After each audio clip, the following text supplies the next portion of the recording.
Hey team, welcome back to another episode of the Strength Game Podcast. I'm your host, Nick O'Brien, and this is episode number 148. The Strength Game is a weekly podcast dedicated to discussing all things physical culture with the coaches, athletes, iron enthusiasts, and experts deeply embedded in the strength game on both sides of the profession, both as coaches and as competitive athletes. I want to thank everyone who has liked, shared, commented, who has subscribed to the show.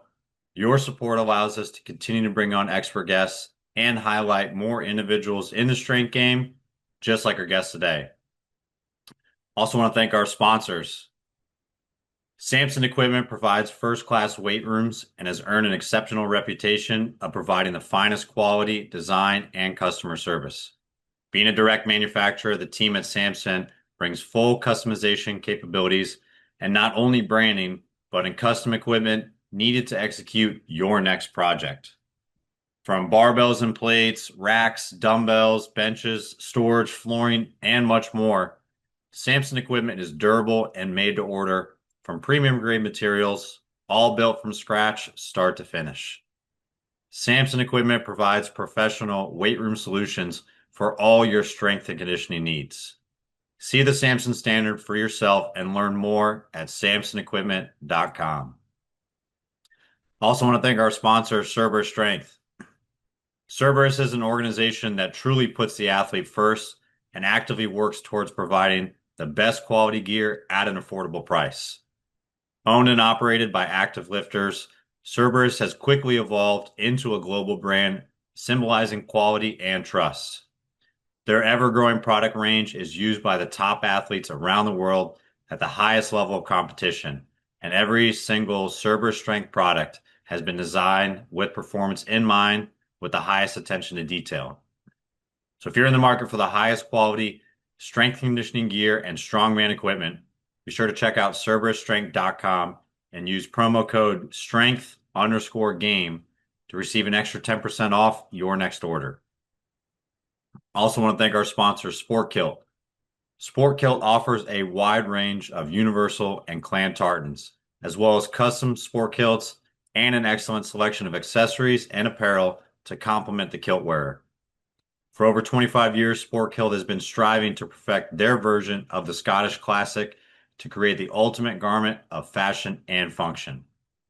Check out the full line of kilts and join the kilt life at sportkilt.com and be sure to use promo code TSG to save on your next order. And in this week's episode, I am joined by Andrew Clayton. Andrew is the founder of First Called Strength and Performance. First Called Strength and Performance is an online coaching and personal training service based in Jacksonville, Florida. Clayton started First Called Strength and Performance on a mission to offer more than just a run-of-the-mill coaching, but change people's lives through his God-given gifts and ultimately help people to feel strong in all areas of life. Clayton has been a personal trainer since 2011 and online coach since 2013. Throughout his career, he has trained and competed with some of the world's top powerlifters and strongmen. In addition to his experience as a coach, gym owner, and consultant, Clayton is a former professional strongman, as well as strength and endurance athlete. He began competing in strongman in 2009 and grew in the sport and rankings, earning his pro card as a professional strongman in both the 105 kilo and open divisions. Clayton boasts many accolades over the course of his competitive career, including earning the title of 105 kilo World's Strongest Man in 2017 and again in 2022 after a 3-year hiatus after a major knee injury.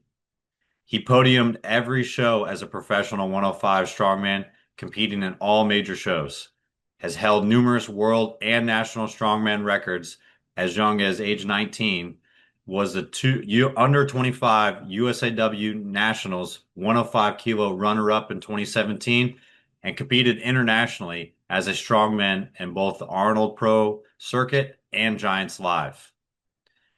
If massive feats of strength weren't enough, Clayton also competes as an endurance athlete, where on the endurance side of things, he has run multiple half and full marathons, some less than 24 hours after a professional level strongman show.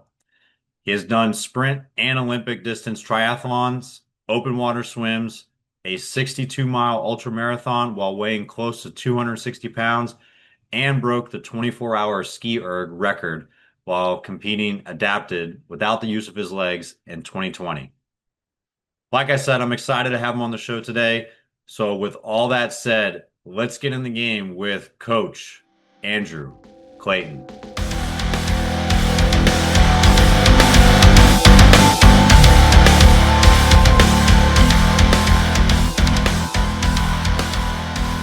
What's going on, everybody? Today we've got I just missed him leaving Jacksonville, but we've got Coach Andrew Clayton on the show today. I'm excited to have you on today, man. How you doing? I'm doing pretty good. It's always fun to record a podcast and get to talk, how to train and everything like that. I'm stoked. We got chatting for a little bit before this, and we finally had to like pull the plug and actually start recording so we can actually share with the audience. But a lot of topics we're going to try to cover today. A lot of things that we could talk about because you've had an illustrious career as a coach, gym owner, consultant, and then yourself as an athlete in many different regards. So I want to kind of start there, kind of take us back a little bit.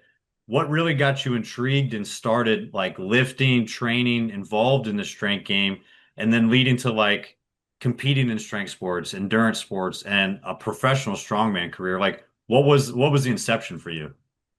Hmm. I mean, I think I grew up like most kids, you want to play football, everybody's dad pushed them to play football, and that was fun. But then you realize at some point that some kids are just better than you, and then they might even be like, actually lifting weights earlier than you. So like probably middle school, I realized one, not the best at football because you get to put pads on the first time and you suck at it. And then I noticed that the kids that were lifting weights were better. So then it got me into like, okay, I got to figure out how to lift weights, which is obviously we all start bodybuilding or something like that. And then I kind of lost the passion for football just because of the lack of coaching. And it sounds so bad to talk about that, but it's like when there's so many people in like a high school setting, there are good like I at every step I had at least one coach that was like actually cared, like actually knew who I was. But how do you articulate that you're someone that works hard when you're not very good? You know what I mean? So I was like, shoot, I'll just be in the weight room. Like that's how I'll get better is I'll just be in the weight room. So I kind of just started lifting weights and I realized that was like more enjoyable. And then I guess kind of fast forward, I kind of had a weird high school time. I was at three different schools, but I knew I wanted to compete in something along the lines of weights, so weightlifting or do powerlifting or do strongman, which I would see on TV almost all the time on vacation because it would come on, August time or something, and then also on the holidays. So like we'd be in a hotel room driving to Wisconsin to see our grandparents and World's Strongest Man is on, and I thought that was just really cool. So I was just Googling stuff and I found a contest in Orlando, Florida in 2009. It just so happens that my parents had a convention in Orlando that same Friday. So I went on Friday, I got to skip school, and then I went on Saturday. And I think I'm just one of those people that like when I identify something that like I like to do, but I'm like really bad at it, I just have to find a way to get good at it. So I just remember getting in the car, getting like ninth place out of 10 people, and they had barbecue there, so I had this thing of barbecue, and I'm like, man, I should have done a lot better at this competition. Like I researched, I watched every YouTube video on Strongman, I talked to the promoter. I mean, tried to educate myself. I made too many novice mistakes, and I'm like 16 years old, and I'm like, I got to find a way to get better. I think I could be good at this, and then did that for a few more months, and I won a competition in my actual age group by like a lot. I'm like, wow, I'm actually really good for my age at this sport. And then it just kind of, that was what I was doing was just everything was about, how to get better at the sport. And I just kind of worked my way up through like all the amateur scene. And then I got my pro card. And then, yeah, I guess I somehow have been doing this for like 16 years now, almost, I guess next month. So, geez, that's a long time. No, that's cool. That's cool to kind of see where it all started, and you brought up like an interesting point, like the lack of coaching that you kind of see at the younger levels, and that can like that makes a big impact, and that can deter kids getting away from a certain sport or like push them into a different one. And that kind of did that for you. But luckily enough, like you still love sports or love like training and everything. So you latched onto that and you got to do it. And I think that's a lot of times I hear the same story from people that get involved in Olympic lifting, powerlifting, strongman, or like an individual sport is like they felt like kind of lost in the crowd when it came to team sports. And then you're reliant on everybody else's work or talent or skill or coaches putting people in. And like you said, like how do you actually show that you're dedicated and you're working hard if you're just not as well equipped to play that sport? And you find something different. And that's exactly what you did between like that first competition and like your second one, that turnaround. Like you said, you did a lot of research, you talked to people, tried to get up to speed, but like there's nothing like on the job training. So like actually going to do Yeah. it, your first competition is probably big. But what do you think was like the big turnaround or like way you kept improving from that first competition to be successful the second one? So I think the second competition was just easier because I wasn't again. So like in the first competition, it was like an entry level show, open men, but it was a novice competitors. But like if you're a grown man, like you kind of have an advantage. So when I went to the second show, it was actually pretty competitive, but it was teenagers only. So there was a guy that he was a recruit for a D1 school, and I think he was like 19. And there's actually one of my friends who's also pro strongman now. He was there, so like the class was good, but it's just the cap was lower, right? Like you can't do 800-pound squat. Not that people in my first show were doing that, but like there were people that had played sports, been in the field of training longer, and I'm just a kid, right? So a lot of it was just don't make the mistakes of, every rep needs to count, like I dropped the farmers walk in my first competition, and they're like the old school farmers where you add the weights on the end, and they like rolled down the hill of the street that we were on, and like I thought, well, that's not my responsibility to go get it, so I like motioned to like, hey, can you bring me the other handle that rolled away? And like, no, you got to go get that. So like stupid stuff like that. But actually, go back on your point on the coaching because it is the coaching part that can deter a kid, but definitely it's like just the environment of like the other players on the team. So like when you're losing, and when you're like a losing team, so I went to a school that was like a really smart school, so to speak, at one time, but they're not very good at sports, as you can imagine. That's usually how it works out, or at least not football. Um, no one really went into game day wanting to like win. It was like the expectation you're going to lose. So I just remember being there in the long extended warm-ups you do and just being like, what the heck? Like, why am I doing this if everybody just kind of and part of me looks back now and it's like that's actually kind of like the point is like it's supposed to be a fun activity. Like you shouldn't be like ramped up the whole time, but I was just like I wanted to win, even though I wasn't very good. And then also looking back as an adult, like I realized the coaches are usually right. Like you can tell the kids are going to be naturally better at the sport, and they have to make the best decision in the moment, anyways. So the kid that's good in middle school or high school, he might not be the best in college or the pros, but they're not playing the college or the pros. They're playing right now, and they need to win. So, you know, in hindsight, it probably didn't affect that much. I probably could have made it to like a college level something for whatever sport I put my mind to. I was probably already in the right sport, right? I'm not going to be a professional runner. Yeah, that's pretty clear. I'm not doing gymnastics, but yeah, it is unsettling when you know someone has potential and and they pick the sport that's built for them, and then they're deterred, from the coaching. Sometimes it's okay for them to be deterred away from the sport when they're like, like, hey, like you're really not a good match for this sport. That's going to happen anyways. Like you're going to figure out that you're not, you know. So hopefully that makes sense. But I still want the coaches to be to blame because they were definitely good coaches. It's just, now as an adult, I'm like, well, yeah, of course they put more effort into the guys that are going to win in the football game on Friday in high school, So. No, it makes sense. It's just it's unfortunate too, like even lower than the high school level, you're starting to see more and more like how much effort these coaches or parents put on like winning and success, and it definitely deters kids. High school, you're starting to get to that point in time. Like that's why there's JV and that's why there's like varsity teams so that everybody still has an opportunity, but like eventually it's starting to filter more to the next level at collegiate, the next level, like if you're going to play professional.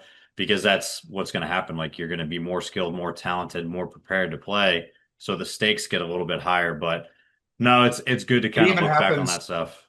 It even happens at like the individual level, like just how you mesh with like an individual coach, or like if you hire a personal trainer, like sometimes the trainer or the coach doesn't understand your personality type and it's a bad fit. So I had a situation happen probably with weightlifting, and just how he viewed me as like, thought I was like a punk teenager, just wanted to learn how to lift weights. And what he used as coaching strategies and like probably some psychology, thing. And I'm like, that really wasn't what you should have used with me. Like it didn't fit my personality type very well. So that kind of turned me off to getting that type of instruction to do weightlifting. Had that been more coherent, I think that's the right word, then maybe I continue doing weightlifting with that coach, and that becomes what I, am all in for extended period of time. Um, so it's I think that's like the beauty of coaching, is like you also have to know like the personality type and like how to motivate them. And it's just one of those things that uh how do I put it? We're all individuals, but we're not like we're all individuals and we're all kind of unique, but we're also not. But like you do kind of need someone that like understands who you are, and there's no way that the people that are the best right now were actually the best, like for sure. Is they just survive whatever system they were in. So the goal of coaching is to not have to go through 100 people to find that one good person. It's to have as many of those 100 left that are still improving over time. Hopefully that made sense. I'm kind of all over the place today, a little ADHD, but No, that makes sense too. Like you're looking at also like you said survival and like just the attrition level too. Like some athletes are going to fall out of love like for the sport or not want to yeah, play at a certain level. Like you're hoping that who you're coaching like when you first start like they're improving at the same level or they're still like making progress and then they get to ultimately make the decision and then it dwindles down. You want as many people at the end like still capable and like engaged in the sport to continue. But it's very unique too when it comes to that individual athlete and working with like an individual strength sport like weightlifting, powerlifting, strongman. Like throughout your career, like I'm sure you've had your fair share of coaches or kind of relied on different individuals to kind of either assist you, whether it be training partners or like training in a group. Like how has that kind of shifted for you as well, working with people like you said with that weightlifting coach, like maybe this it's just not a good mesh. Like it's probably best yeah. for some people just to like, hey, just part ways naturally. Like it's not a good fit for you. It's not a good fit for me. This isn't where the progress is going. Like how is your coaching and reliance on different professionals kind of aided you with your athletic career? Yeah, so I'm trying to think how I want to go with this question. So like I'm a kid and I have my parents, spend money for me to learn how to do weightlifting. So it's their resources. And it was a short period of time, but it just didn't work out great. But like I'm just a kid, right? So like what am I supposed to do? I'm not able to necessarily fund, just switching coaches. So it's kind of at the mercy of who my parents want to take me to. You know what I mean? And you're probably more what's the word I'm looking, like impacted by that. Like it just kind of turns you off. And uh that would have been like 2006, but like some period after that, like the internet, right? I could look on YouTube. So I could kind of like self-educate. So that's kind of why bodybuilding came up, is there's so much more content there, and that's like what you saw was more bodybuilding, and that's the ebooks you could find and the forums you could find. Um, so that's why that was like the first thing. And then as I got into strongman, I realized you could train strongman stuff, and that was like when people had to build their own equipment, like across the board, not just for strongman, but just in general, right? Everything was like homemade. You go to Walmart, you find this, go to Lowe's, find this, and then maybe you had weights. That was it. That's the only thing you actually like bought was weights. Um, oh man, I almost lost my train of thought. Uh, yeah, how has that impacted me? Yeah, I mean, I think my personality type is someone who I get like the hazing, and I think for anyone who is on anyone listening to the podcast that's like not a male, then you might not understand, but like locker rooms can be like pretty aggressive and toxic, and there's a lot of stuff being said that like maybe in the open would like not be allowed. Like HR would be mad. but like that's just how it is, and that's part of the culture. And so I get there's some of that culture stuff, but I just never liked being like insulted or like put down in a way. Like I'm trying my best, and if I suck, it's because I'm not good yet, you know? Like I'm putting effort in. Whereas you could have someone who's like a stud who's going 80% and looking better than me, but he's actually slacking the whole time. So there was just a weird, a weird thing there. So when I work with athletes myself, is I have to recognize like there's some people that I could be hard on. I could be like, hey, that needs to bother you that you made that mistake and you need to remember it. And, it should haunt you until you correct it, right? So if an athlete does an event and they bomb it and that costs them the competition, they actually need to let it bother them so much that they're motivated to train because that's their personality type. There's other people that they'll obsess and it'll kind of make them go backwards, right? They'll just think they failed at life, things like that. Those are people you're like, hey, you're a goldfish. You already forgot. Let's move on. So there's just like a really big difference there. So I kind of fall into the more like it should bother you until it's corrected type thing, or at least that's what I think. But I have to have a coach that thinks that I'm able to correct it. And there has to be some level of a relationship where like I can actually trust that they actually have my best interest in mind. So I don't like the word self-taught, but I never paid for a coach in strongman until after I got my pro card. The first coach was actually for nutrition because I recognized the importance there. But the first coach I had that trained me in the sport actually never did strongman. So that doesn't necessarily mean that he didn't know how to train. And he is a high level coach and he has a lot of good content written ebooks. Like I'm not knocking his ability, but when I had a critique and I was probably a little over the top for how much I expected for how much I was currently paying, but there was there was one time he said, "Okay, well you could just program your next work on your own," and that was just like being rejected. Like here I am like prepping for my first pro show, and I'm being told, "Screw it, just do your own workout." I'm like 8 weeks out, or maybe a little bit longer than that. Like I'm like 3 months out from my first pro show. And I was like, shoot, I guess I need to pay more money for like the more elite service. So here I am, like a broke kid that just got out of college, paying who knows what it would be in today's dollars per month to be coached. And at the time, I didn't even think the coaching, like how it was formatted, was not that great. If I look back, I learned stuff from it because I paid attention to all the progressions, and it definitely forced me to do movements and things maybe I wasn't doing, like just overall, being an athlete. Like I actually had to run on the program and stuff. Um, but if I had a coach program that for me now, I'd be like, I'm not doing that. Like it's just injury risk. It's not my sport. You obviously don't know my type of athlete. Like I would be 100% that's stupid. I'm not doing it. I don't care how good you are because I'm a good strongman. And if I run the most basic program in the world, my level of skill, I'm going to be able to be better. And so that's where I run into a problem now. It's a little bit off topic, I guess, is I have to have a high level, like I have to trust the coach to a high level. And because I've been doing the sport longer, even though I'm relatively young, I'm almost 33. If you get a kid, and I say kid as just like a newer to coaching, right? They're really passionate. They're learning all this new stuff. They're just, oh my God, this is so amazing. Even if they're 30 years old, if they've only been doing it for 5 years and they've only been doing strongman for 5 years, their body is going to be potentially in a lot better shape than mine. And if they give me that overzealous program and I get hurt because we just did too much, I'm not going to get worse by doing the minimal effective dose. I'm just not going to get much better. So I had this problem of like, it's hard for me to get new information from coaches because they're either going to push it too far and I could get hurt, or I'm successful and they're going to say that their coaching made me successful, whereas I built like 15 years of developing skill and movement patterns. That's mine. So it's coaching's weird. And to kind of put it back on me, when I coach, I don't want kids to hate activity and I don't want them to see the exercise as like me being mean. So like right now I work with a bunch of middle school kids and it's a totally new challenge for basketball.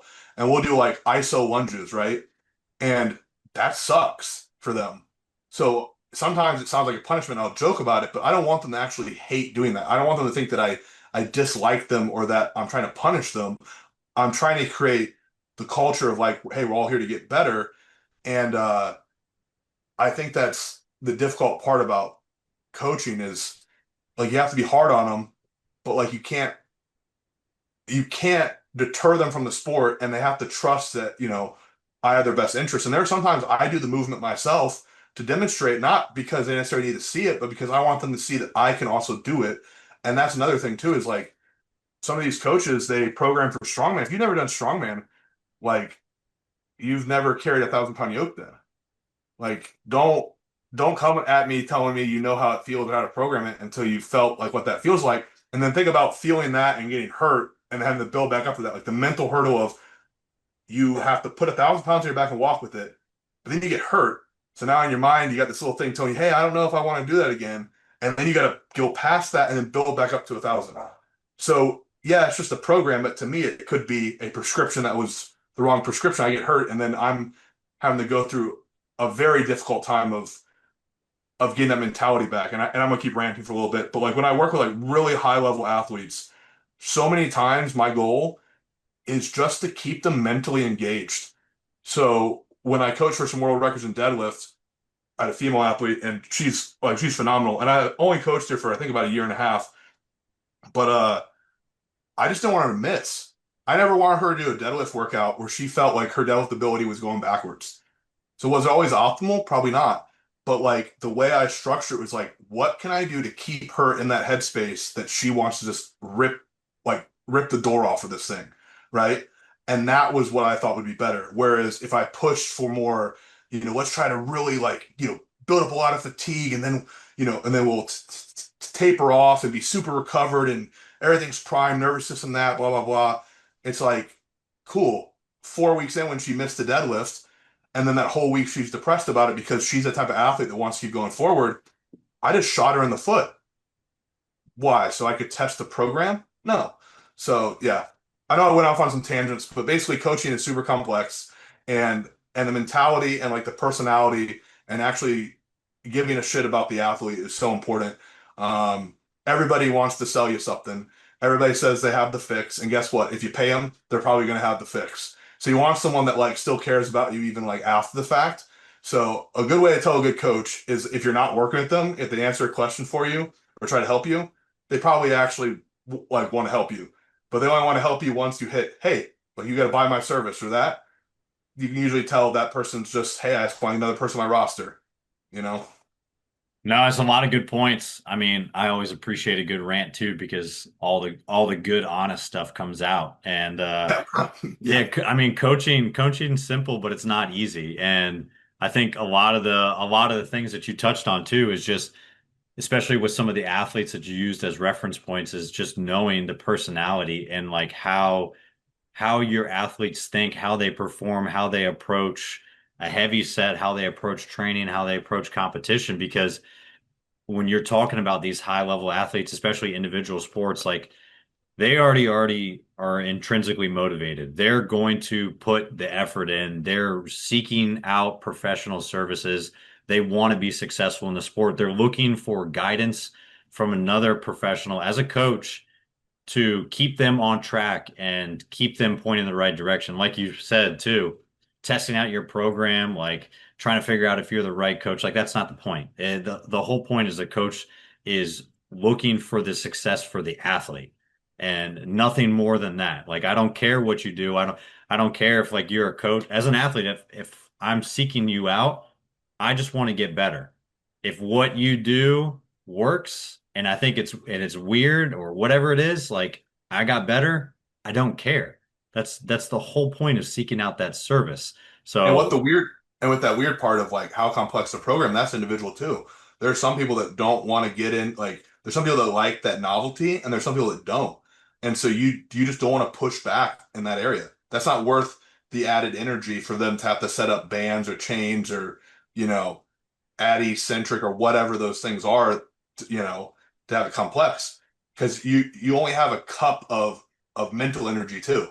Like that's still stress. So if they're pouring out their cup to get locked into the session, to set up the session, to get the video set up, to fill out their workout, those are things that don't make you better.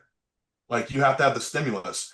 So if they're like, Andrew, I just don't want to do those three movements today because I have to walk across the gym and it's hard to set them up and I have to wait for this thing or there's always people in the way for this exercise. It'd be better to do it this day. Okay, well that's out the door then. I can't do it that way. And it might be the stupidest excuse. But if that takes mental energy, because they're not happy about it. If you're like, fuck that, we're going to do it anyways, they're going to be doing that exercise with this like negative bug in their head. They're not putting 100% in.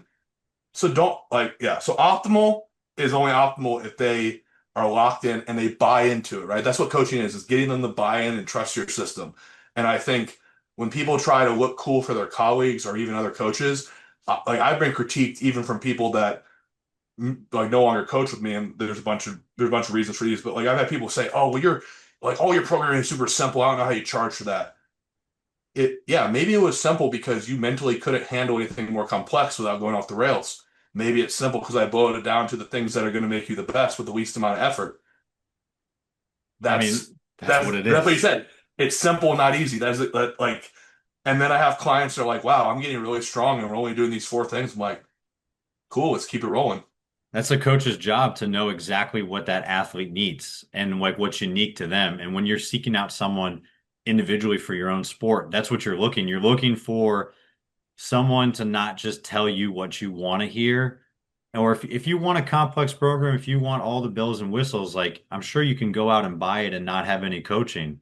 Like I'm looking for exactly like you said, I don't want to overfill my cup. And like I see this a lot with coaches, and I've fallen victim to this too, just because like the coach's schedule and how chaotic it is to try to program or be in school and still be competitive and still keep track of your nutrition and recovery and sleep.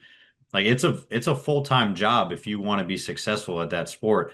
And for me, I don't want to program because I'll overthink my own program. I'll build in excuses or I'll try to like justify my time because I know, quote unquote, like all the factors that are kind of come into play. When in reality, I just want someone to say, hey, do this. And then like I have some ownership over it. And I also feel like indebted to that coach to Yes. execute and do that. And I think that's such a big thing to keep off of your plate and out of your mind when you're seeking a coach for any sort of training advice.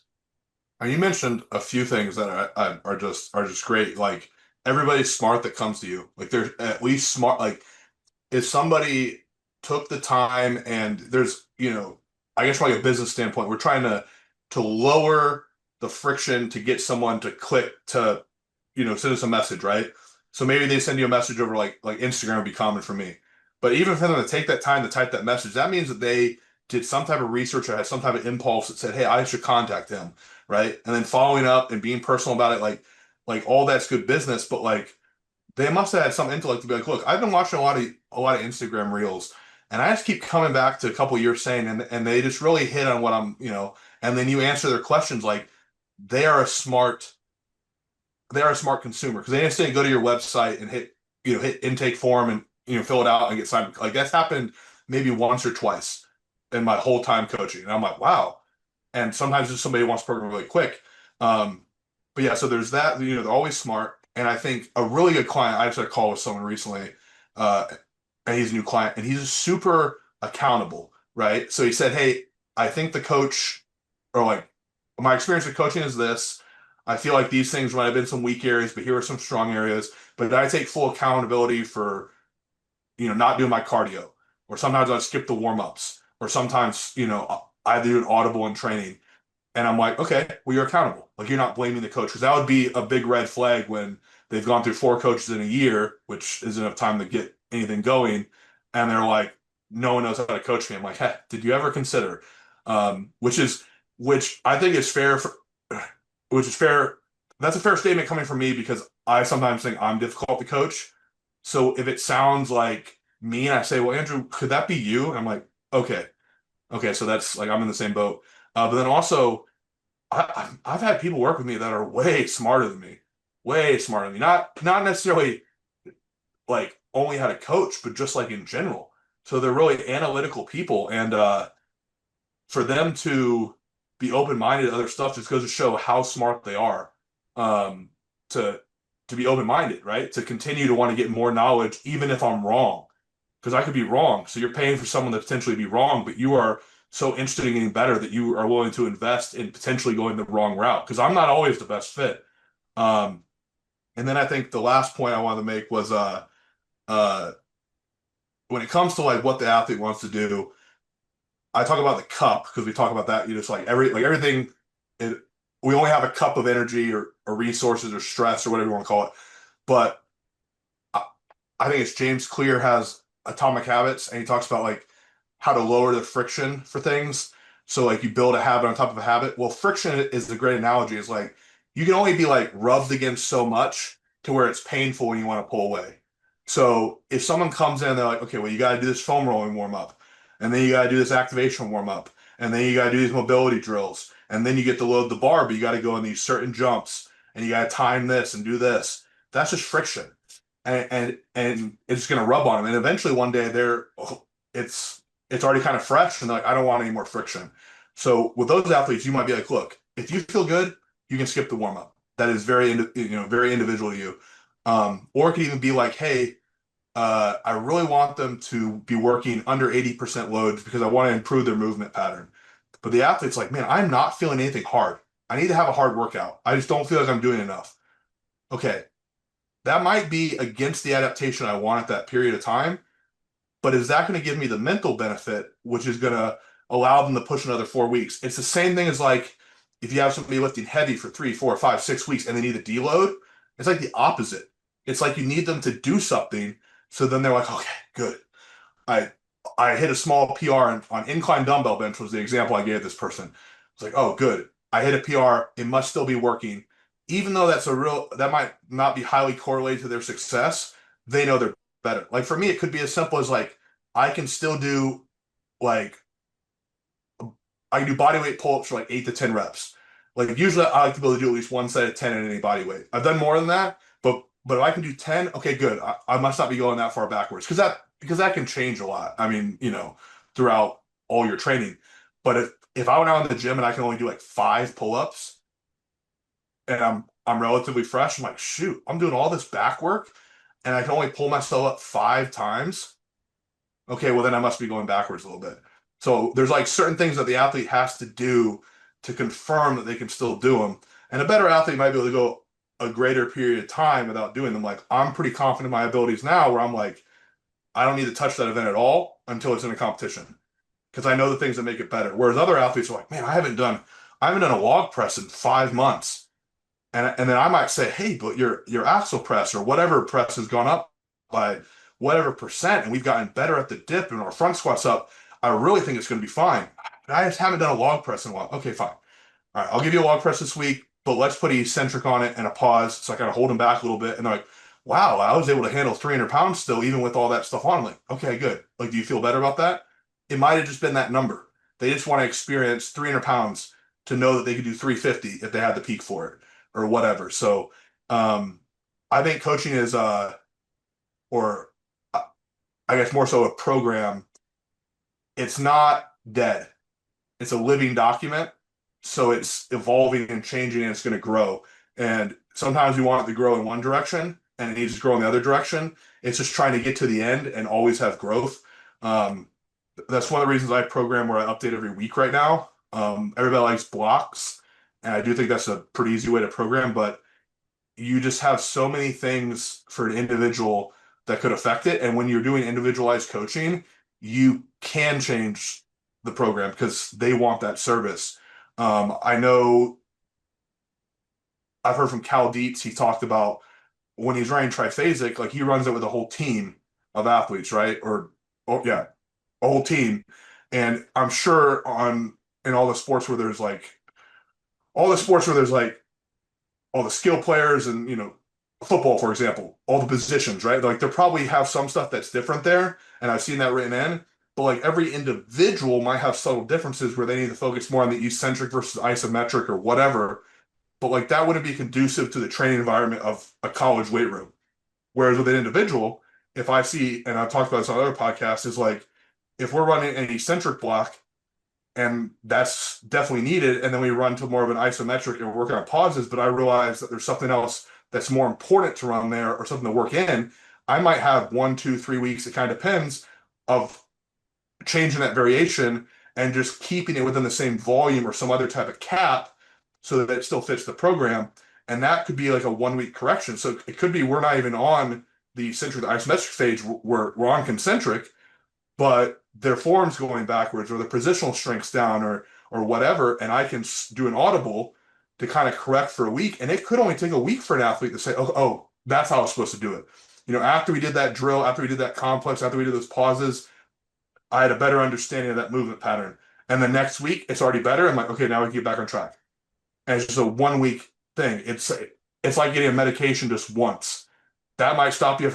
That might stop you from having an asthma attack, and then you're able to run again because you have an asthma attack. Doesn't mean you need an inhaler every day. Just that particular day, something happened where you need to, have some medicine. So I'm ranting again, but hopefully that was good information on, I guess, on how I make decisions in coaching. No, that's great. Yeah, like all that stuff you talked about, like those mental barriers and kind of those blocks that especially people have, like it's when you're able to program weekly and like get feedback from those athletes and understand them because there's some trust and buy-in with it, you allow them a little bit of time to like basically reset without getting injured or like just kind of grinding their wheels and going in the wrong direction or mentally breaking themselves down and like overstressing and filling that cup.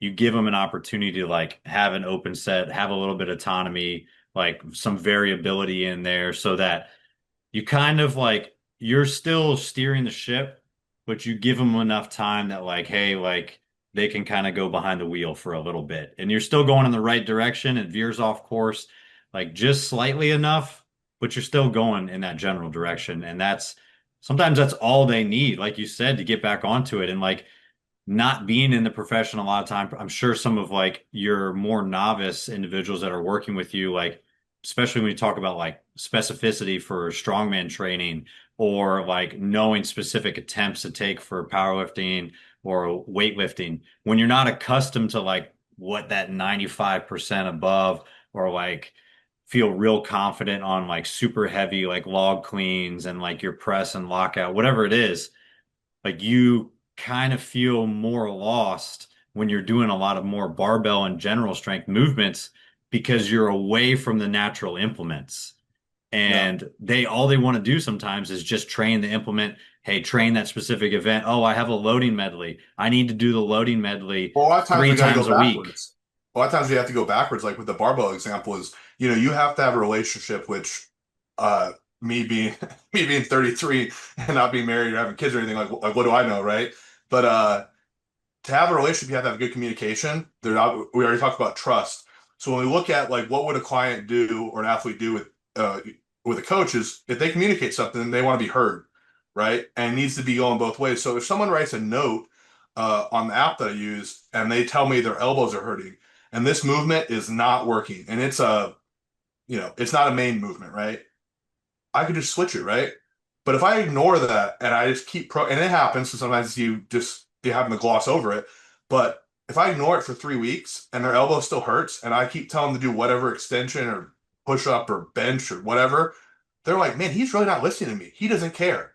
Now, is that really true? No, I glossed over it. I totally forgot about it. I didn't mean anything personal about it. But to them, they start building up this like, oh, he doesn't care. And they're in pain. And pain can screw with your head. And then like the communication thing is when we're talking about barbell versus log, I just have to communicate, hey, reason we're doing barbell is it's not as complex a movement and we can take it out of the rack. And that means there's less variables. We're going backwards to build back up. And this other movement I have you doing where I'm having you pause in the dip or I'm having you do a front squat with the eccentric or whatever, that's trying to build up your dip. Or this movement here, even though it looks nothing like a clean, is working the musculature like a clean. I'm prepping us to be ready to do cleans. And then my bias, or not bias, I guess my expertise is more like the actual events. So I'd like to think if someone can trust me to get them to where we're doing the events, I can critique the events. I can look at a log clean and be like, hey, you need to turn the handles down a little bit. You need to sit up a little more. You need to lean over a little more. You need to move your feet. Like that stuff is in the actual coaching of me watching video. But in the programming, I just need to explain what the intent is. And for some athletes, once they hear the intent, they're good. Other athletes might be like, hey, but I tried this before. Do you think this could work? Sometimes I go with what they say because either they are very in tune with their body and they've been working with me a long time and they've already noticed these trends that maybe I didn't catch, or because that's not worth the battle in that relationship to fight. If they don't want to do good morning, but they're going to do an RDL or whatever that's a hinge pattern, is it worth it for me to be like, yeah, but I want to do the good morning because I feel like it's more like loading and it puts the weight out further, which means you use less weight and it's going to use more of the upper back and you're a little weak in the upper back. No, I'll fill in the gap somewhere else. So it is a relationship and you pick your battles and you have to build trust and you have to have good communication. Um, and when it comes to like letting athletes decide, there are times I'll let a more novice athlete decide things that are really low level things, usually giving them options or giving them allowances. You can do X number of reps, or that you can pick any exercise, but it has to bias this muscle and it has to be paused or it has to be, whatever tempo or whatever.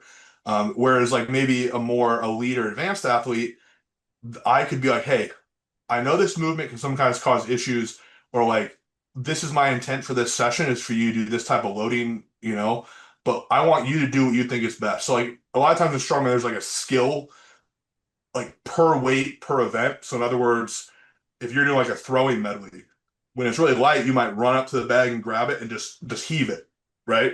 You're 8, 10 feet away from the actual bar. As it gets heavier, you have to stand under the bar.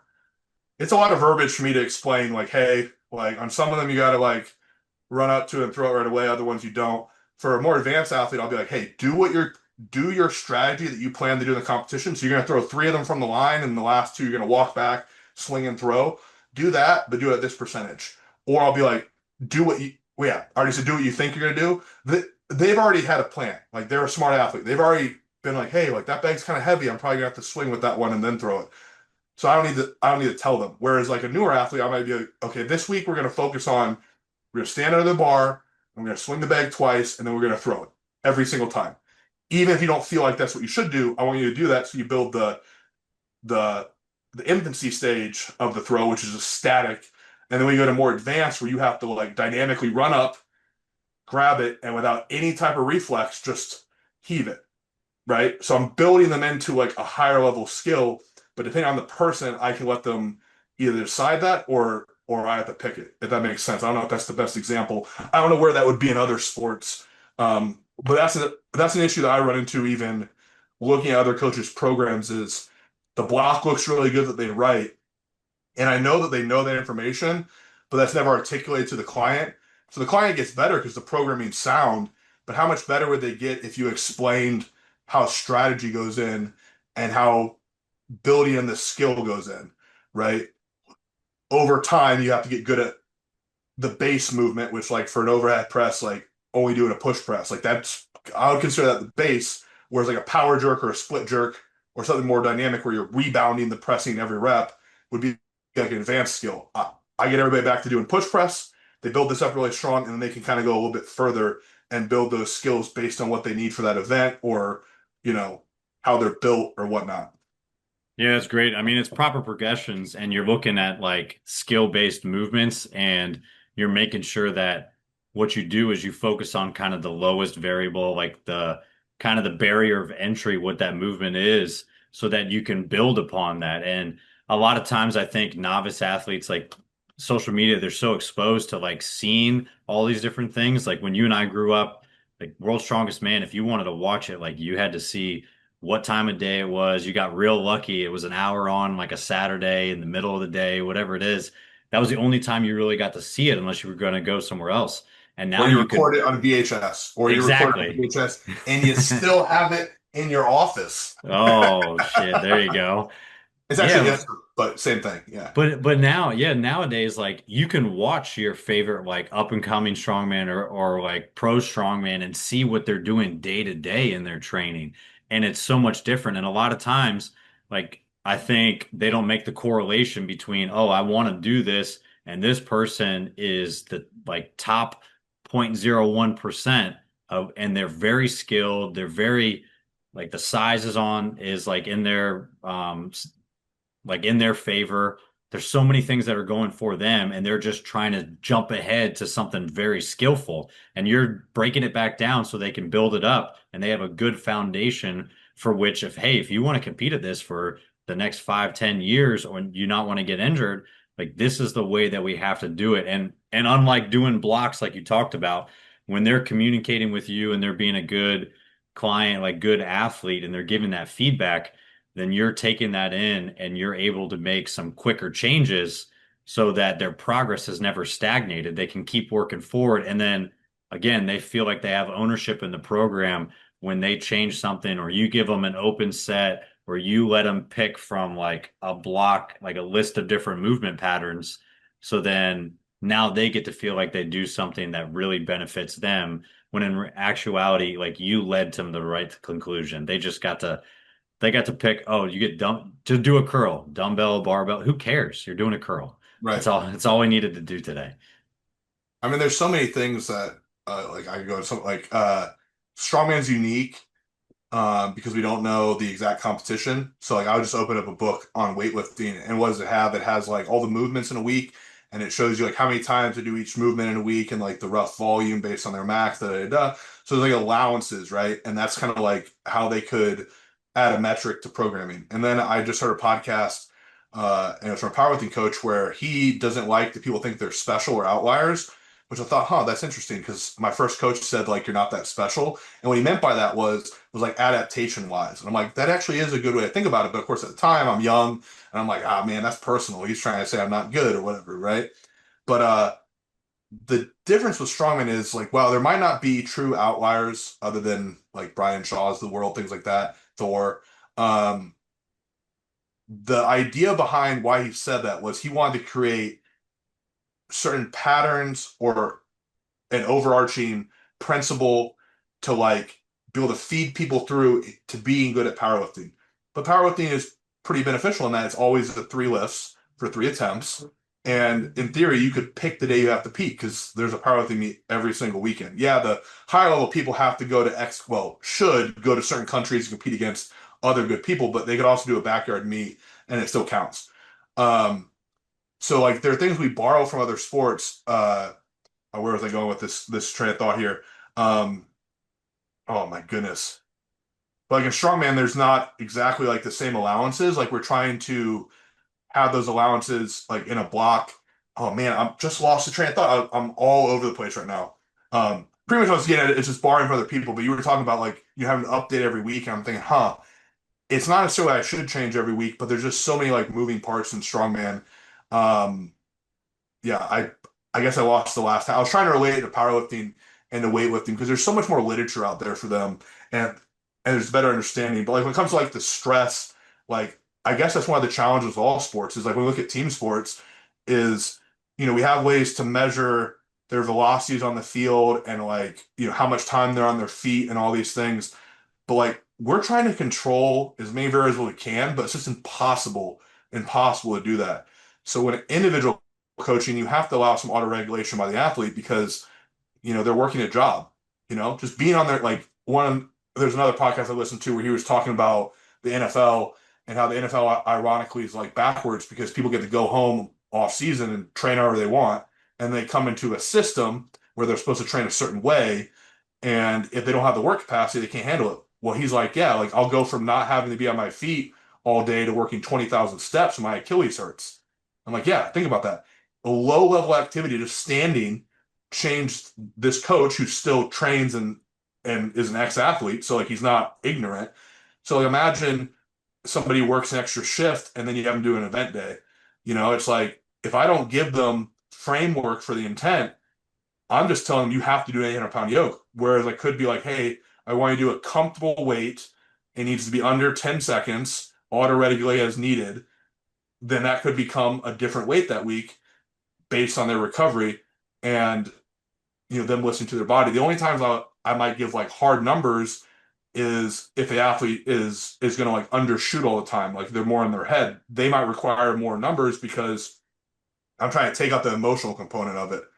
Um, yeah, I mean, we're always trying to develop ways to make it less complex for the athlete, but it's a weird sport. Oh, actually, that was my point. Uh, when people watch like higher level athletes like on Instagram, that might be how they train. It also might be what they post. So we don't get to see the whole thing. So that's like the whole idea of like, people get really mad at certain, people putting out information like you can only squat the 90 and all this stuff, but it's like, have you seen their whole program? Like, do you actually know what the whole thing looks like? And then even the elite athletes, and strongman, I notice this more than other sports, is they're really good at compensating. they've found a way to get strong in their body. And I watch a lot of pro strongman, and I'm like, they just got away with that. Their feet point the wrong way. They contact the ground the wrong way. Their knees aren't locked out when they fully extend on press. They're soft. Those aren't good qualities to have. They just somehow built strength that way, or that's how they have their pattern. And in strongman, because it's so many change events, I would say on average our skill level is lower than other sports. So you watch someone and they're bad or they're decent at pressing numbers, like the numbers are high, but their actual movement of like the push press quality is not.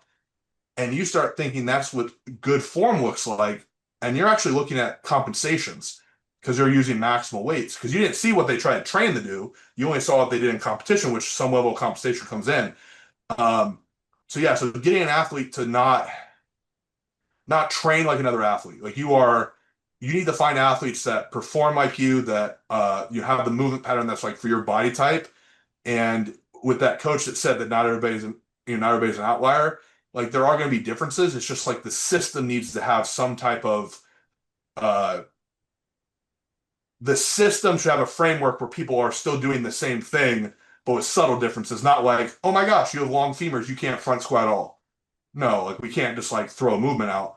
But like you might front squat with a wider stance or whatever, like smaller differences.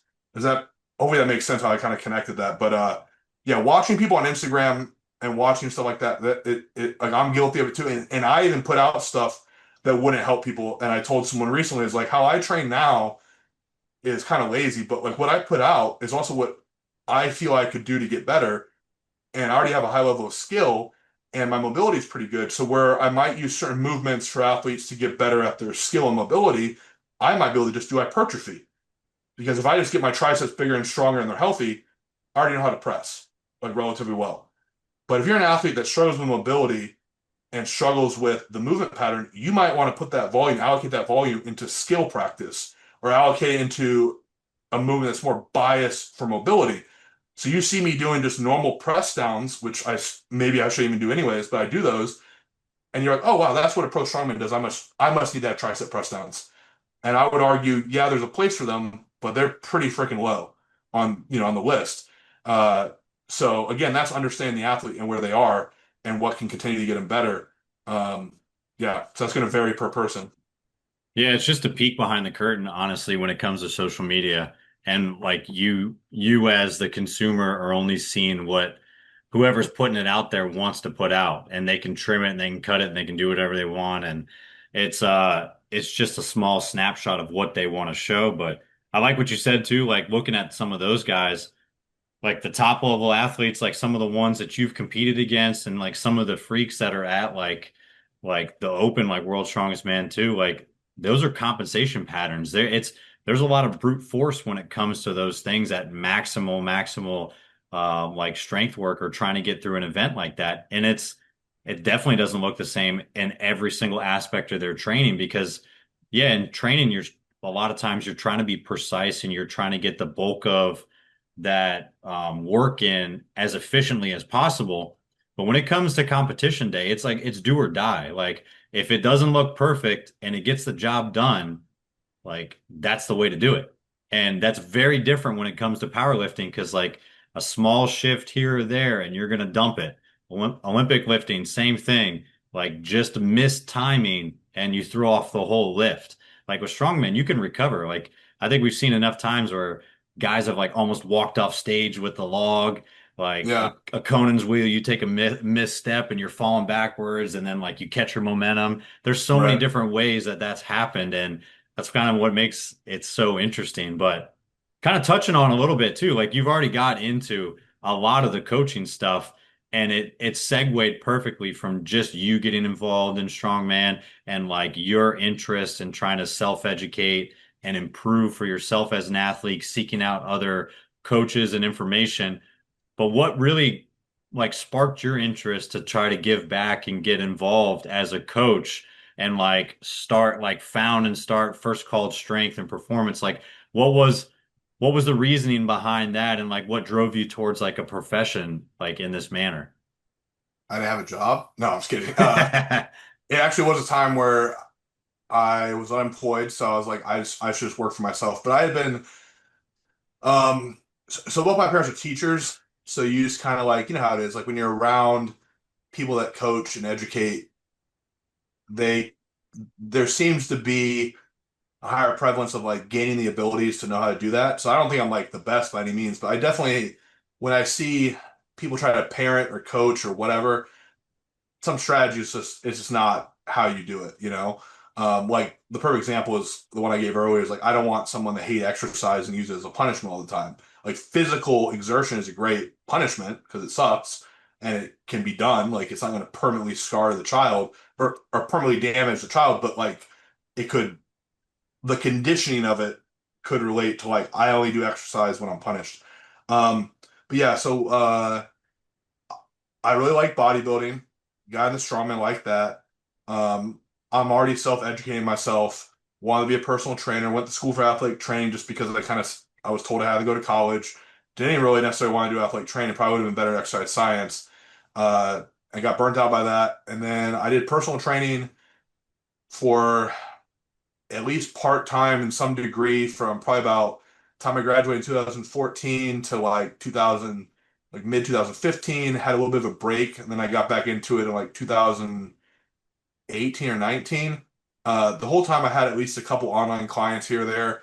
I just went full time into my own thing in 2021 when first called. Uh, just you have to brand your coaching, and I branded it something that doesn't have my name, so in theory it could potentially not be owned by me, even though it's technically named after me, because Andrew was the first disciple. He was the first called disciple, so it actually has my name in there. It's just hidden. um, but yeah, I definitely like teaching. It's just super rewarding. I like training people in person. um, I just have, I guess, a knack for being able to educate people. I think even in school, I was really good at math, and so I placed really highly in a lot of math tests.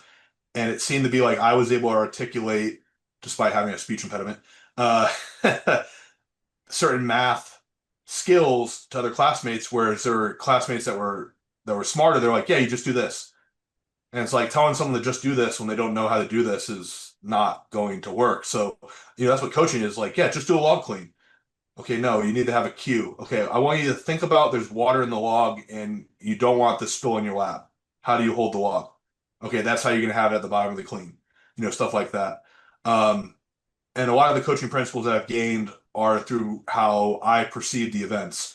So like the log is a good example is I watch people do it and the people that did it better seem to make their body like a ramp. The log is round, it rolls up your body. A ramp needs to be slightly incline, decline, whatever you want to call it. So my body has to be leaned back some. So that's how I learned how to do a log clean. Whereas a lot of people were like, oh, it's a power clean, but you're just holding neutral grip. And in that case, the log would come up off of contact with your body. But I saw the best people always had contact with their body. So therefore I said it's like a ramp. So that became like my cue. I don't think I ever heard someone say it was like a ramp. They probably said roll it up your body, but so I developed my coaching a lot of my coaching cues through, I guess, my experience. Um, yeah. And actually to go back, because I'm going to rant about something else. When you were talking about all the compensation patterns, it's how you survive. So if you are very robust in nature, as far as like, let's say, like your ankle and your knee and just all the lower leg musculature, you could get away with like a yoke walk being not the most ideal gait for maybe a more extended period of time. Whereas someone that's, I don't want to say fragile, but less robust, they might get injured doing that.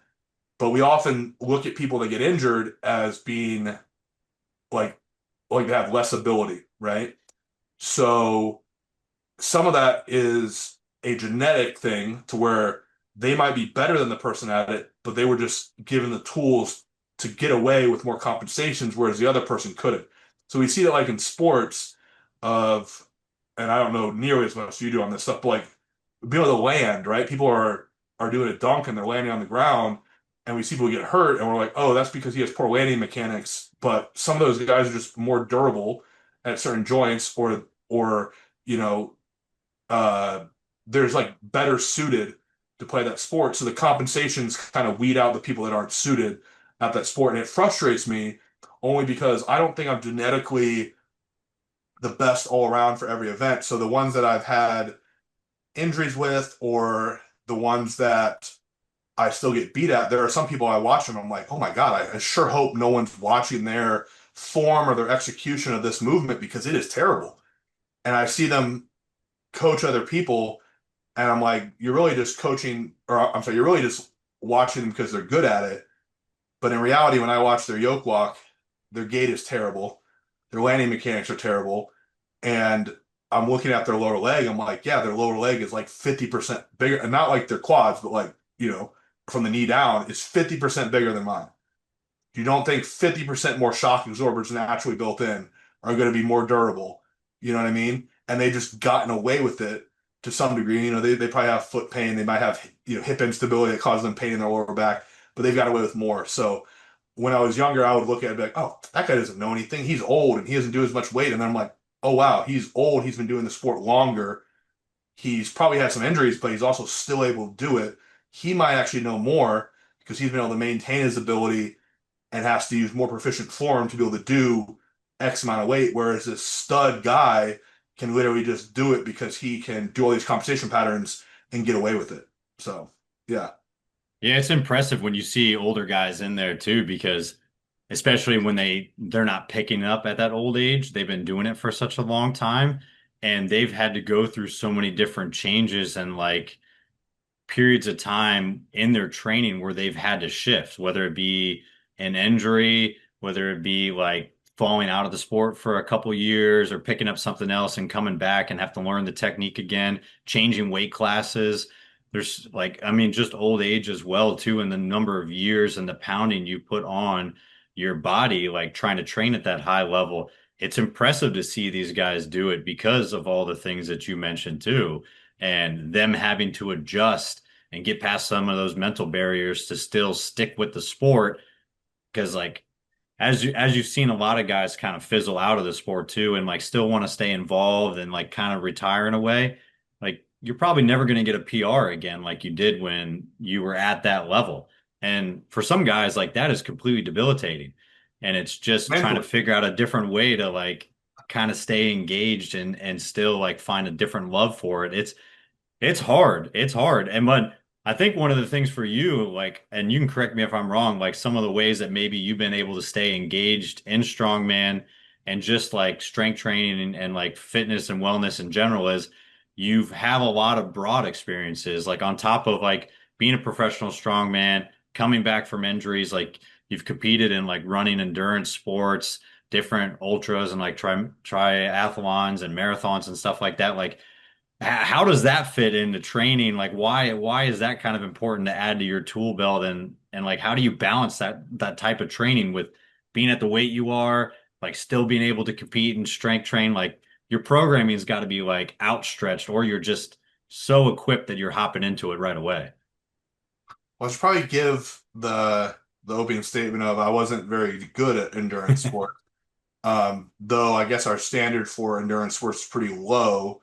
I know some like the marathon qualifying times have actually like increased or over because I mean the general population, if you run a marathon, you're still elite. Like if you're actually running it, right? Under 10-minute miles, you're still a decent like nowadays, everybody's so obese that like, it's good. But then when you watch your younger brother beat your time by an hour, you realize that maybe you weren't that great. But yeah, doing that, so where do I start with that? Even at probably probably a couple years into doing any type of lifting, so 18-ish maybe. I kind of knew that strongman. I'm enough of a realist to know I'm not going to be 300. I'm not going to be 300 plus pounds at 80 years old, like and be healthy, right? So I knew there'd be some type of phases. So my original thought was you'll do strongman for a while. It's more complex. You have to go to something that's a little more basic. The powerlifting, not that weightlifting is basic, but like it's three movements, but you know what I mean. So, a little more structured and just basically slowly work backwards and then eventually probably aerobic capacity. Yes, strength is super important for an older individual, but I mean, if I did strongman until I'm 40, I mean, how many years did it take for me to lose strength, right? And I'm still going to strength train. I love that. So, I was like, okay, so I'll kind of go through like strongman and then like powerlifter, weightlifting, maybe throw some bodybuilding in there. I'll be leaner then, so I'll lose weight and then running in some type of order like that. I kind of just doing it all together. A lot of it was the bias of the coach I had. The actual first coach was more of a hybrid athlete. Don't really know how to think about that. Maybe I just didn't leverage it enough because I didn't do enough promotion of the fact that I also ran while doing strongman competitions. I do think that probably negatively affected my career because there were adaptations that I didn't necessarily need. No one cares about your marathon time if you lose the strongman competition. Um, but yeah, that's kind of how the running got in. I'd never been a big runner. I think up until 2014, the longest I had run nonstop was maybe like a mile and a half or 2 miles. So it was really cool to be. I think I ran more than 2 miles at about 300 pounds. And I was like, wow, that's actually like really cool that like I'm almost double the body weight I was when I ran. And it was like a mile and a half and then walking the last half mile home type deal. Um, so yeah, that's how that got in there. Then obviously like body weight, like I recognize that to put on muscle faster, you had to lose body weight and be leaner. You're just more anabolic like that. So when I went pro, that was an area I tried to improve. So I got leaner, and then that kind of facilitated going to a lighter weight class. Other things too. I mean, I'm not even gonna lie, it's just easier. Anyone that tells you that weight class strongman is harder, um, I think they're lying. Because if you're built to do open, obviously going down a weight class would be more competitive. That's like saying a powerlifter's like, yeah, I'll voluntarily go up one class and be scored with that body weight when I could make weight for the class below it. Like, what? You know? Um, but yeah, so that got in there. So then I tried all the endurance sports, so like open water swims, I did triathlon, I did an ultra marathon attempt. I technically ran 62 miles, but it was 100 miles, so I technically didn't finish. I wish I had finished that. That's actually a big regret of mine. And then when I got hurt, again, I had to, lose body weight because I'm relatively smart. So it's a health phase then. So I went from like 330 down to like 300 when I had surgery. And then I think my lowest body weight, which would have been about 2 years later, doing bodybuilding, I think I got below 240. I don't think I ever got much lower than about 240 at any time, any time since I was in 10th grade. I think 10th grade I was no, ninth grade. So 240 is my low end. So I got down to 240, did bodybuilding.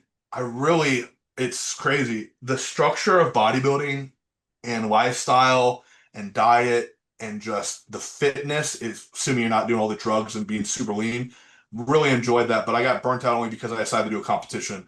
I only did a competition in bodybuilding at that time because I wanted to realistically know where I was at. So one of the big things that is on social media is everybody thinks they're a bodybuilder, but like no one tells them like hard truth of like, yeah, you're lean, but you're like 16 weeks out or 20 weeks out at best, which is actually pretty far, right? Because those professional bodybuilders, they prep in a couple of months. They're doing multiple competitions a year. So when I heard back from my nutritionist that he had originally said in one of the updates, yeah, you're probably like 12 to 14, maybe 16 at the most. I'm like, okay, well, I don't have the mental energy to go 4 months of prep. So cool, we're making progress. I appreciate being honest. A week or two later goes like, you might be under 12, maybe 10. I don't know what it was, but I just was leaner looking, or maybe the photos were better. So when it got to like around 10, I was like, shoot, I'll find one in 2 months. So I think I did like 8 or 9 weeks of like from the time I actually knew I was entering it and doing it.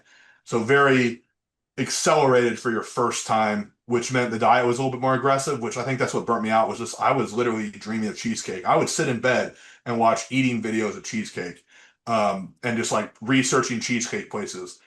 Um, so yeah, I think the bodybuilding lifestyle was nice to know because I know that if when I'm not competing, that's enjoyable. And I think competing burns out a lot of passion of everything, right? So I did bodybuilding, I got leaner, was burnt out, just kind of went into like an easy cruise phase for strongman. I had a goal of doing 1,000 pound yoke again after being injured, so I did that about a little more than 2 years after I hurt my knee for like the same distance I would have done the competition I was in. So that was kind of a cool goal to check off. And then I was like, I think I'll go back to 105 strongman. So I did a local show as like kind of just to get my feet in there. Uh, not really using any drugs and not really peaking. And I just wanted to see, hey, am I actually good at this? Just, just me kind of deal. And I won. I mean, arguably, I probably shouldn't have competed because it was technically a local show, but I was allowed to compete. So then I got back in the 105 and did 3 shows there in the pro division, won all 3. And then I tried to take another break. Um, and then I just somehow found myself eating a lot. So I got up to be a heavyweight again, and I did a competition, and then I waited almost another year, and then I just competed this past year twice. So that's kind of like, I guess, the whole span. How it came into like the programming and stuff for running. A lot of it was programmed by that first coach, and then the next coach. I work with Mike Westerling with it. I think the theme when it comes to doing hybrid sports, if I had to kind of get it down to like the basics, is you don't want junk volume just like any other program. And then you have to realize that your strengths are going to carry over into endurance sports. So like I rarely had to do like speed work for I like the half marathon actually. That was probably my most enjoyable distance. But like I'm not gonna have to do speed work for that. So like in a given week, I might train 3 or 4 days a week with strength training. And at the low end, I was doing like a long run on the weekend and then maybe like a moderate run during the week, maybe intervals or something, but not really like speed focused. And then maybe I like, did a spin bike for a little bit. At one period of time, I was doing a lot more on the spin bike, which allowed me a little bit longer time doing it because I don't have impact. But yeah, everybody wants to combine 2 programs. So I think running programming in general for the average person is way too aggressive with volume. I mean, it would be wonderful if the readiness of the average individual in America was that high still, but their body weight's higher, they're more out of shape, and they're expecting to do higher volumes of miles. I mean, I think the most miles I ran in training in a month, so not counting any race. Well, I guess even with the races, so not counting like the marathon, like obviously I went 60 in that, but like probably like between 60 and 100 miles would be like the cap. I'd look at the data. But yeah, it would typically be like, say, a 3 mile run during the middle of the week, and then build up from like 6 to 10 miles on the weekend, and then maybe like a mile warm up. So like on the hardest week, I'm doing maybe 17 miles total, which is really not that crazy. So you figure that's 17 miles, you know, 3 hours or less of time. So yeah. It's just interesting to hear kind of like the balance between all those things because like you said too, like just the state of what the general population looks like now, like that knowing like athletes and knowing some of the clients and people that we've worked with, like that's a pretty moderate thing to add in. But for anybody else like that's first starting out, that would bury them quickly. And then you talk about like adding that on top of strength work and like the hybrid kind of athlete model.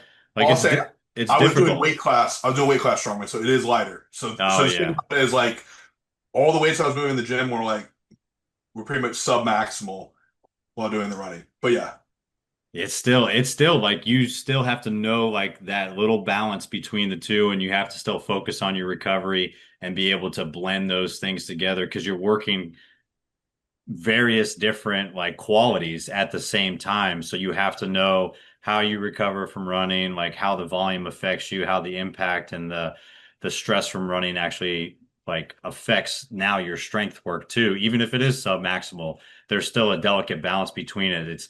It's interesting to kind of see someone like at that level, like at your level competing, still be able to add that in and challenge yourself. And you said something too, like that was interesting, like you said competition sometimes like sucks the fun out of it and basically just like kind of crushes your will. And I think a lot of people have fallen victim to that, even that have picked up strength sports as a hobby. Like they get so invested in it, they either make it their personality, they make everything about that, and we're paying for competitions. Like unlike you, even some of the competitions I'm sure you paid for, but some of the things have yeah, come. most of them. Yeah, so like still it's an expensive hobby.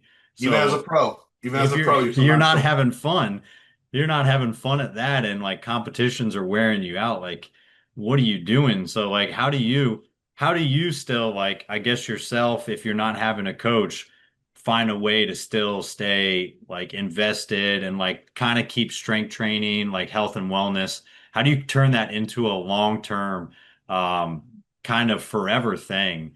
Like, how do you vary stuff? How do you still stay involved if competition isn't the readily like the main focus of what you're doing nowadays, like with your own training? Hmm. Let me just backtrack to one thing. Be super brief. Good coaching has that buy-in. I think during the running, my belief in the coaching, even if it was junk, was just like, I can't get hurt. Like that was like I was had a high work capacity, and like now I'd be like, oh my God, how did I? So yes, if your athlete believes in you, you can program them moderately volume in each, and be successful. But when it comes to competing in my own personal stuff, I'm probably a terrible example. I've already said I don't feel like I'm the most coachable person. Probably some of that goes back to some like inner child, like because of those bad coaches I had and whatever. And I try not to make strongman my identity. I want to be a strong man, not a strong man. That's what I put on my, I think it's on my bio. Um, but how do I put it? I'm probably not the best example because for me, competing is like super enjoyable in the sense of like being peaked and being in that flow state is an addiction. Like it is the highest of, I mean, I can't think of anything in my life that I've done more fun than be 100% locked in and everything's moving well and you execute. And even though you visualize yourself winning, or at least you hope win or whatever, it's just like I look back and that's why it's awesome to have videos. And I don't even have videos of all my pro shows, unfortunately, but it's like, my goodness, I was just like on. I mean, I like this memories of like my first pro show was America's Strongest Man in 2014, and I fumbled the stone in my lap because I was a little bit too far forward. I dropped it. I remember putting my hands back on it, and it just felt like it was just gonna be stuck to my hands. Like that drop of a 420-pound stone, like 3 reps in or something, and I'm trying to get a certain number of reps to be able to get on the podium. Um, it was just like, wow, I'm just a machine. And that feeling is amazing. So how do you tell someone, hey, you felt this feeling of the high of winning and like being locked in and all this stuff, but like you can't focus on that. So to for me, I don't even know if I can answer it. For clients, I think everybody's looking to get a little bit better than they were. I definitely have some clients that are just like more level-headed. Um, but it's so individual and like, what is your goal? And I think one of the things I find hilarious, and I do it too, we all do it, is like the moving goalposts. So there was like a thread uh, on social media, which we all know that you should not be on social media if you want to enjoy your life. But they were talking about like the cost of like a handwear or something at a competition, and I basically chimed in. I was like, look, if you're not willing to pay your coach, because I guess the coach required like $150 to be able to handle at a meet or something, I was like, if you're spending money on coaching and pre-workout and a gym membership and equipment for strongman and the entry fee, to be like, oh my God, $150 more to have someone there to allow me to do better. I'm like, how much? And then I did the math. I was like, if you prep for 12 weeks for 4 times a week, that's 48 sessions. So it's about $3 a session. That's about an energy drink. Would you give up an energy drink a session to be able to have a better performance on contest day? And I'm like, heck yeah, I'd give up like 100%. Oh, I'd do a little thumbs up thing to come up. Uh, yeah, so I don't understand the moving goalpost thing is like when I said that they're like, yeah, but I'm just about having fun and everything for my family. I was like, well, if that were the case, why do you own 3 different suits to deadlift? That's $600 you can invest in your family. So like we're always moving these goalposts around to try to keep us happy and like, so one period of my life, strongman was the only thing that mattered, and it was like that's everything, and I'm gonna do whatever it takes. And I mean, I took time off work, spent tons of money, had relationships go poorly, had jobs go poorly, uh, refused jobs that would have been better paying because I wouldn't be able to train as much, like stupid stuff, right? But that was like the goal, and that makes sense maybe because it ended up working out, or because I wanted to do that. But to someone who has 3 kids and they want to be competitive, that might not work out. So it's like a very unique thing, and it's just like I guess you have to just be happy with the end result. The things I don't like to see when it comes to the competitive side is where the risk is more than the reward, or the reward isn't really defined. So for me, like competing at like 105 is probably the best example. Is like I was on the podium every time, and I won the majority of the shows. I got prize money. I haven't tallied everything, but I like to think I at least broke even with all expenses. And then you could even argue that I actually made money because it was marketing, whatever, because I coach. But I see people and they do it and they're not very good at it. They're using a bunch of drugs and it's taken away from maybe their family, right? Their family has to come out and be in this parking lot out in the heat for 2 days. And it's not a vacation, right? Because they're all stressed. So I think like, would I do that? Like, would I want to do that with my family? But to me, it made sense because like it's just me. It's only impacting me, and I'm winning money. So I don't know. Just like be realistic with your goals and where you're gonna go, and just kind of like I guess know your lane. So as bad as it sounds, I call myself a B-list strongman because I'm realistic in the fact that I know I'm never gonna be world's strongest man because I would already done it. I would have already gotten the opportunities and maybe if certain things went differently, I would have been a little higher up. Like personally, I feel like there's certain opportunities that I didn't get that people of my same level got, which facilitated their growth. But also, there's places where I didn't put enough effort in, or I did the wrong thing, or made the wrong decisions. But a lot of people, they think they're going to go so far. And as a coach, how do I communicate? Hey, you're 35 years old, you're just starting this sport, and you were never a good athlete. Like your goal should be to like maybe win a local show every now and again, and your investment should be scaled to that. But they have disposable income, and they spend more money on strongman than I do. And they're not, so it's I don't know where I'm going with that, but just like hopefully people find like their lane. Because if you're in like your appropriate lane, I feel like there'd probably be more enjoyment. So maybe my personal struggle is like I'm not in exactly the lane that I should be in.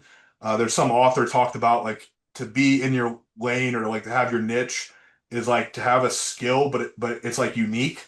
So like for example, like if like obviously my name is Running Strongman on Instagram, maybe I should double down on that because I'm like the only strongman in my knowledge that did those back-to-back days. So I became that guy, then I could become the best at that, and therefore I get the gratification of in that niche field I'm the best. Versus I'm like I'm the best strongman ever. Well, that's pretty clear I'm not. You know what I mean? So then it kind of takes away from it. So um, I don't know if that answers the question. I'm kind of going all over the place. That's probably like the biggest hurdle that I personally face and that I hear articulated in various different ways with my clients is like, what do I do? Do I compete? Do I not? I don't enjoy this, but I do, you know. No, it's a big thing. Like the same as you, like I've seen that in college athletes. I've seen that with friends that compete in strength sports too or get burnt out of it.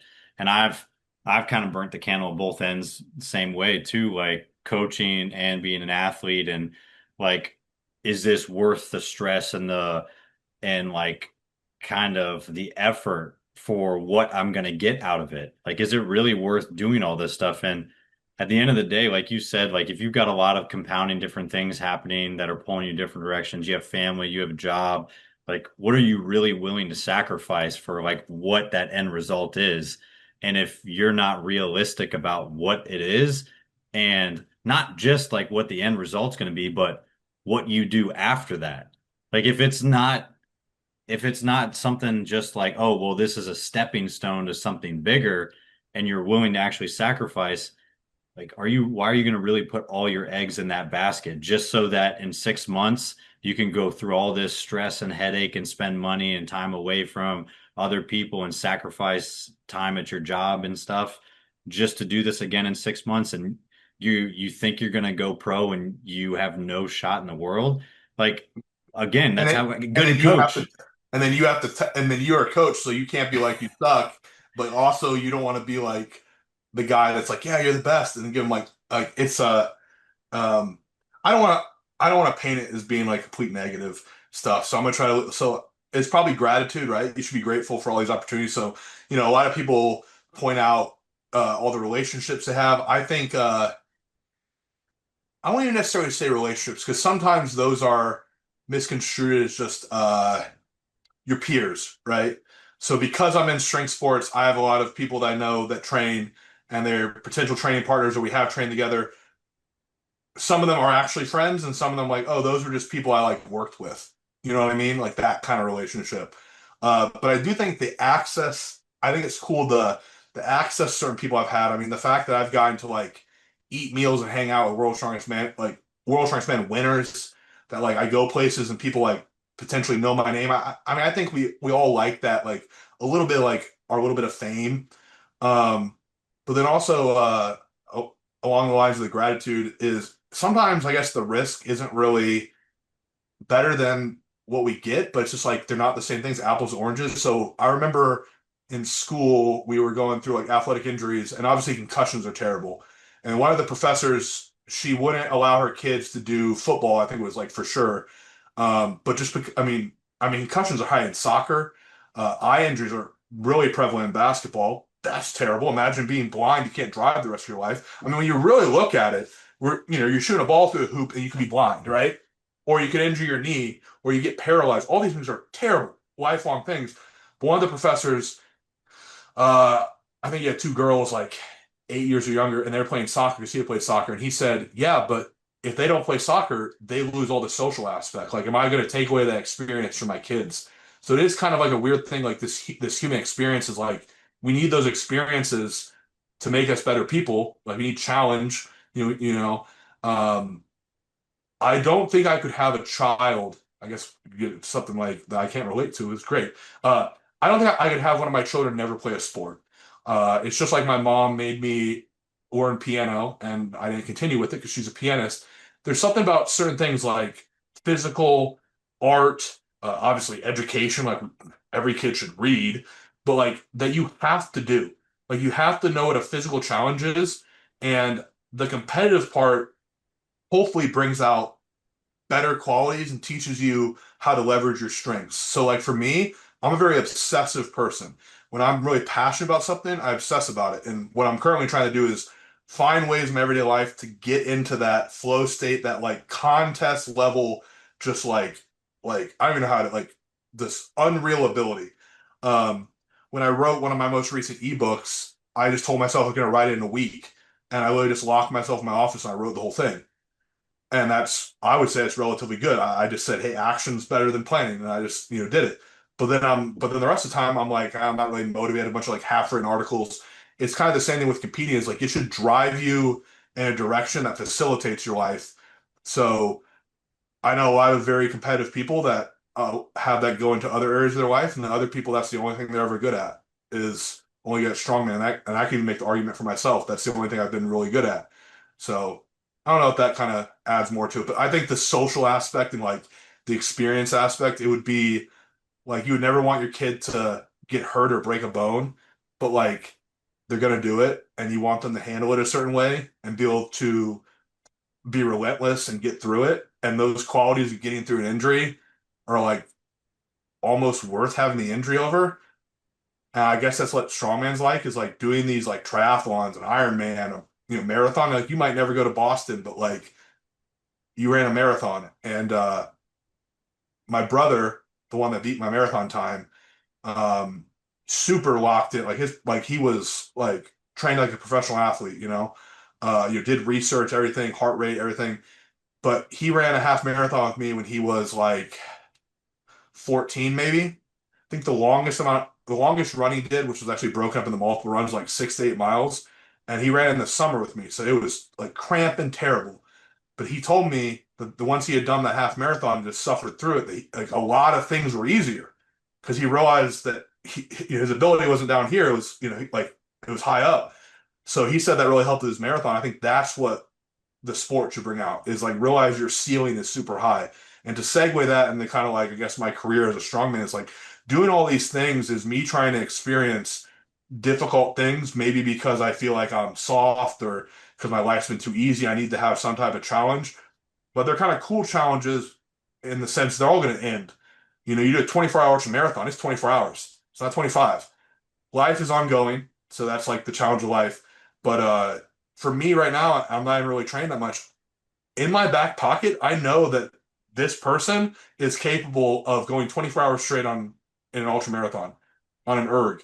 I've done rowers for like hours. I've carried 1,000 pounds, right? I've gone days without eating. I've done huge weight cuts. It's like so much stuff in everyday life is just so easy. Like I can't think of a physical or a mental thing that I would have to suffer through that I couldn't frame into like a sport, you know? If that makes sense. I mean, running, I just framed it as like every runner I pass was just knocking down another tree, and I'm just like swinging the axe. And then strongman, when you're trying to gain points in a competition, it's just hacking away. Every rep is just kind of hacking away at that tree, and you hone the skills and all the prep, and you get the axe sharp, and then you just keep hacking the tree down. So No, I love long-winded that. again. Hey, no, that's great. There's so many things to unpack there. I can't say that any better myself, so I'm just gonna leave it at that. Hey, Andrew, like any good training session, we got to end the show with the finisher. Yeah. So I got 4 quarters, 4 questions, and we'll go overtime at the end because you love running a lot more than I do. And it seems like it at least. Hey, so first one I got for you, biggest influence in the strength conditioning and favorite strongman athlete growing up. Hmm. Probably the biggest influence to my coaching is probably my coach, or I work with Mike Westerling, so he's been my coach probably on and off like 3 or 4 years at times. Uh, Probably Cal Dietz is up there too, as far as like people I haven't worked with. Favorite athlete, Jesse Marunde was probably like the first strongman I saw from the U.S. But as far as influences go, like early on as a kid, uh, I, I definitely liked Ortmeyer and also Kevin Nee. He was the youngest American strongman. I know that's more than one answer, but uh, probably first exposure was Marunde. Really wanted to be like Kevin Nee, and I'm more like an Ortmeyer type strongman, I think. All right, no, you take two is better than one. I'll take it. Hey, so when you're not coaching, not training, not competing, what are some of your hobbies maybe that fall outside of like Hmm. barbell and strength training? Right now, it's trying to train my dog. Um, in the next couple months, I want to learn a little bit more about welding. I do like anytime I don't like home improvement, but I like learning about those skills there. Uh, and I do read a good bit on psychology. And I think that's probably my favorite topic of reading. I was reading a sports psychology book last night, so Okay, there we go. Hey, so if you weren't coaching, what do you think you might be doing hmm. like as a profession if the cards were a little bit different laid out? If I had skipped college and gone into the trades, I would definitely want to be building something. There's so much satisfaction with like a tangible product. I also have always been obsessed with I guess like overall efficiency, like workplace efficiency, and just like how certain things are placed in whatever workplace to be able to facilitate, work being like just how layouts are and stuff like that. It's just something about like even like a gym layout, like how I have my home gym is only my actual garage is like less than 500 square feet. It's actually closer to 400, but I probably have 1,200 worth of square feet usage. And when somebody sees like, cool, you put a bunch of stuff in a garage, it's like, no, that is 2 inches this way because that allows this, that is 2 inches that way, and this overlap is all functional. So it's just something about efficiency and like just the design of stuff like that. I'm constantly nitpicking equipment or layout designs or things like that.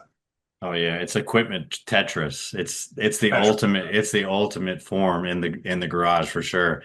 Hey, so if you're setting up an ideal training day for yourself, like what music is blasting on the speakers? And then like what's your favorite all-time post-training meal? Okay, that's these are good. When I'm too much in my head, I have to listen to music without any lyrics. So instrumental, just put a playlist on from Spotify. So it sounds like a bunch of theme songs. Uh, if it has lyrics, probably more like rap or hip hop. I mean, they kind of have so many other genres. It was more angry. It's like we're about to go do a drive-by. If not, it's we're complaining about our girlfriend type rap. Stuff like that. Training meal, man, if it's cooked for me, right? If it's cooked for me at home, I still like a good steak and rice. I mean, just basic stuff like that. If I went out with training partners after, gotta be some like all you could eat, like sushi or Chinese or something like that. Just something where you're just like at a table talking about training for hours. Uh, yeah, those are some good memories doing that. We just, you know, 3 hours of training, then just go to the buffet, be there an hour. Oh Just yeah. Uh, nostalgia. oh, I miss those times. Talking about in training, like what's going to be on the menu after you're done Yeah, those are good Yeah. times. Hey, so speaking of memory, last one I got for you for overtime.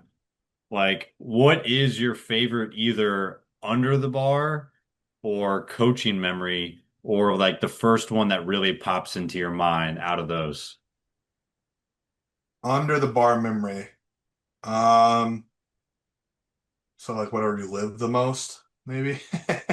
Yeah, that could Uh, work. Probably like the younger one of me was my first Atlas Stone medley that I threw up like 5 stones in like under 11 seconds. I just remember that day very well. I have a pretty good memory overall, so I could tell you too many. More recently, I think it was the Atlas Stone video I'm pretty known for because I dropped the F word in it, but just being locked in and just throwing the stone over and just feeling like it was a basketball. Coaching memory.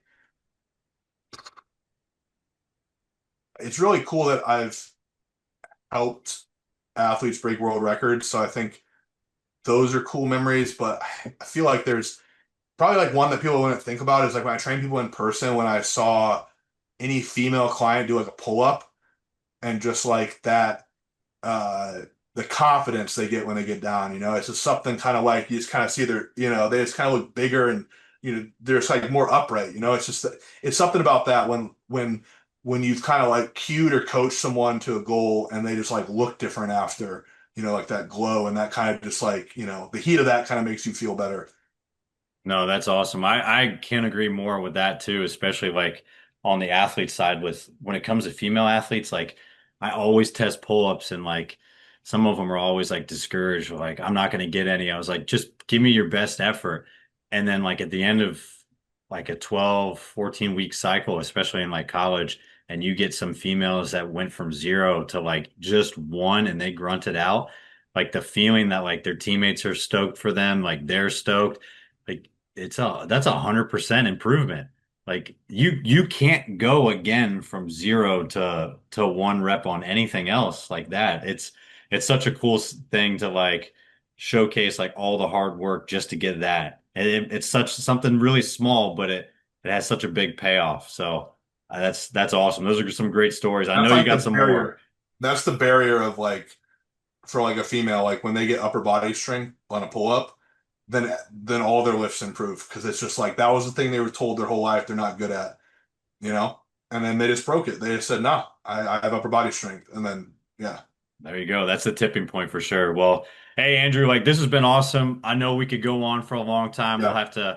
We'll definitely have to catch up when I'm back in the Jacksonville area and you got everything set up in the new garage and I get everything set up in my garage over here and the other part of the panhandle. But hey, for anybody that's got any follow-up questions for you or interested in coaching, kind of seeing what your training looks like, or in the area want to train in person or things like that, where can they get a hold of you and follow along? So Instagram, uh, I'm at I'm at running strongman on Instagram. My business page is under First College Strength. And then my website is firstcollegestrength.com. Probably get a message. You can email through the website or yeah, Instagram on my personal account. It's probably the easiest.